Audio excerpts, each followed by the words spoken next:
इस बीच ऐश्वर्या जी हमारे साथ एक बार फिर जुड़ चुकी हैं। ऐश्वर्या जी, प्राइम टीवी पर सबसे पहले आपका बहुत बहुत स्वागत है।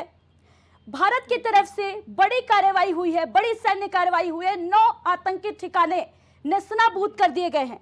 आपने इस हमले में जो खोया है उसका गम जो है वो हर एक नागरिक को है, पूरे देश को है। वो वापस नहीं लौटाया जा सकता आपको, लेकिन कहीं ना कहीं ये जो एक्शन है इसने आपके जो जख्म है उनपे मरहम लगाने का काम जरूर किया होगा। बिल्कुल मैम, मैं तो कह रही हूँ कि सही मायनों में यही श्रद्धांजलि है उन 26 लोगों को जिन्हें मार दिया गया, शुभम को, जिसने बलिदान इस देश के लिए अपना दे दिया, उसके लिए एक सही मायने में आज श्रद्धांजलि हुई है। ऐश्वर्या जी, ये सवाल मुझे मालूम है कि बेहद कठिन होगा इसका उत्तर देना आपके लिए, लेकिन मैं चाहूंगी कि एक बार फिर आप ये जानकारी दें कि वो जो घटना हुई थी किस तरीके से हुई थी। हम बैठे हुए थे और जैसे वहाँ पे टूरिस्ट प्लेस है उसी तरीके से हम भी बैठ के वहाँ पे टूरिस्ट जगह देख रहे थे सब। पीछे से अचानक से एक बंदा आता है, हमसे सीधे आके पूछता है कि हिंदू हो या मुसलमान। थोड़ी देर के लिए तो हमें समझ में ही नहीं आया उसने क्या बोला। हमने उससे पलट के पूछा क्या हुआ भैया, तो फिर उसने बोला हिंदू है या मुसलमान, मुसलमान है तो कलमा पढ़। जैसे उसने ये बोला हम दोनों ने ही साथ में बोला, खासकर शुभम ने, कि हिंदू हैं। उसका सेंटेंस फिनिश भी नहीं होता उसके पहले ही उसको गोली मार दी। ठीक है ऐश्वर्या जी, जो आज सेना ने ऑपरेशन चलाया, इतनी बड़ी कार्रवाई की, उसको नाम दिया गया है ऑपरेशन सिंदूर, और ये शायद ये मैसेज ही है, ये मैसेज है उन आतंकियों को जिन्होंने ये मान के ये हमला किया कि भारत की जो बेटियां हैं, भारत की जो महिलाएं हैं वो कमजोर हैं।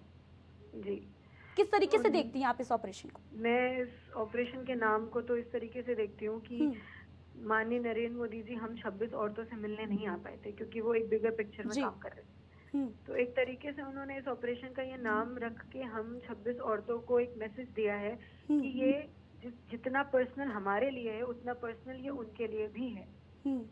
बिल्कुल।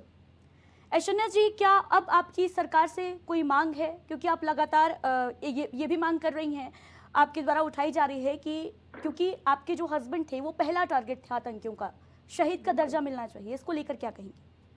मैम, मेरी 2 मांगी थी, जिसमें से एक मांग ये भी थी कि शहीद का दर्जा मिलना चाहिए। दूसरी मांग तो पूरी होने की शुरुआत हो चुकी है जी। मैं अभी अपनी दूसरी मांग के लिए बोल रही हूँ कि मुझे इस चीज पे भी मुझे पूरा विश्वास है कि वो शहीद का दर्जा शुभम को देंगे। जिस तरीके से उन्होंने आतंकवाद को खत्म करने की शुरुआत कर दी है, उसी तरीके से वो शुभम को भी शहीद का दर्जा देंगे। आपको क्या भरोसा था कि ये जो कार्रवाई है वो होगी मोदी सरकार पर, क्योंकि तमाम विपक्षी दल जो है, विपक्षी पार्टियां जो हैं वो आरोप लगा रही थी कि सरकार कुछ नहीं करी, क्या आपको भरोसा था सरकार के ऊपर कि कार्रवाई होगी? मैम, मैंने हर इंटरव्यू में, हर मीडिया में, हर जगह पे यही बोला है कि वो करेंगे, मुझे विश्वास है वो करेंगे। ठीक है, और उन्होंने आज ही प्रूफ भी कर दिया। ऐश्वर्या जी, धर्म पूछकर हत्या की गई, ये लगातार अभी सेना की ब्रीफिंग भी जो सेना ने अपनी ब्रीफिंग भी दी प्रेस कॉन्फ्रेंस के दौरान, उसमें भी ये जानकारी निकलकर सामने आई कि प्रत्यक्षदर्शियों ने ही उन्हें क्या चेहरा है आतंकियों का, क्या पहचान है, इस बारे में जानकारी मिली, जिसके बाद ही ये कार्रवाई को अंजाम दिया गया। क्या आपसे भी इस बारे में जानकारी ली गई थी? क्या आप कुछ शेयर करना चाहेंगी? मैम, मेरे से तो सारी मीडिया ने ऑलरेडी पूछा है, और जो कि क्योंकि शुभम को सबसे पहले मारा गया है, शुभम हम सबसे पहले वो लोग हैं जिन्हें आतंकियों ने अप्रोच किया था जी।